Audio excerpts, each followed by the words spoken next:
মানে কি মোৰ সৰুৰ পৰা চকু বেয়া কিন্তু বহুতে নাজানে মোক ক্লাছ 5তে মোক চশমা দিছিলে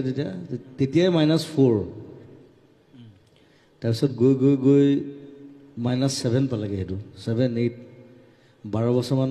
কণ্টেক্ট লেন্স পিন্ধিলোঁ চশমাটো পিন্ধিয়ে আছিলোঁ বাৰু 95 মানলৈকে 95 নহয় বেছি পিন্ধিছোঁ 97 মানলৈকে তাৰপিছত গৈ বোলো কিমান লেন্স পিন্ধিম আৰু লেন্স হেৰাই যায় লেন্স কেতিয়াবা এনেকুৱা হয় যে লেন্সৰ তেতিয়া লেন্সৰ চলিউশ্যনটো থাকে ন চলিউশ্যনত ডুবাই থ'ব লাগে চলিউশ্যনটো নাই কি কৰিম পানীত থৈ দিওঁ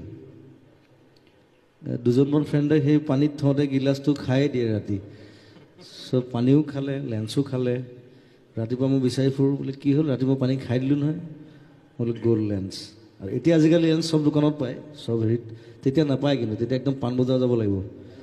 একদম মৰি যাব লাগে চ' সেইবিলাক প্ৰব্লেমৰ কাৰণে মই কি কৰিলোঁ মই আমাৰ Shankardev Netralaya one of the best in India Kasturi Bhatt she is the best LASIK আমাৰ গোটেই নৰ্থ ইষ্টৰ ইণ্ডিয়াৰ আৰু তেখেত চ' তেওঁ মোক লেচিক অপাৰেশ্যন কৰি লংটো ভাল কৰি দিলে এতিয়া মই দূৰৰ বস্তু ধুনীয়াকৈ দেখোঁ খালি তেতিয়া অপাৰেশ্যন কৰোঁতে মোক কৈছিলে কিন্তু লংটো যেতিয়া ভাল কৰিম মই তোমাৰ শ্বৰ্টটো কিন্তু অতি সোনকালে বেয়া হ'ব